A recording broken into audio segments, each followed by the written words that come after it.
Hot topic and issue pag-usapan natin. Catriona Gray na huli ng kamera na napaiyak sa concert ni TJ Monterde. Sa naganap na concert ng singer na si TJ Monterde na sa sarili nating mundo na dinumog at dinaluhan ng mga sikat na celebrity. Isa na nga sa nag-viral ngayon ay nang mahagip si Miss Universe 2018 Catriona Gray ng kamera na napaluha ito habang kinakanta ni TJ ang hanggang dito na lang na agad namang naghiyawan ang mga audience sa naturang concert, lalo na't ilang pagitan lang ang upuan nila ng kanyang ex na si Sam Melby. Tatandaan nga na tumagal din ng halos ilang taon na naging relasyon ni Catriona at Sam at napaulat pa nga noon na na-engage na ang dalawa ngunit hindi na natuloy ang naudlot na kasal. Kaya naman mainit ngayon na pinag-uusapan kung may kinalaman ba kay Sam ang pag-iyak ni Catriona sa concert ni TJ Monterde. Kapansin-pansin din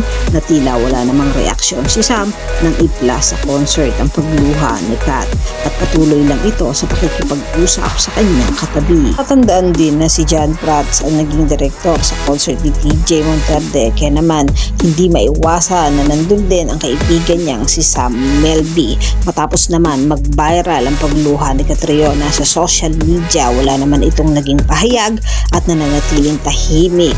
Maging sa paghihiwalay nila ni Sam noon ay walang naging reaksyon ang dalawa at nananatiling pribado sa tunay na dahilan ng kanilang paghihiwalay.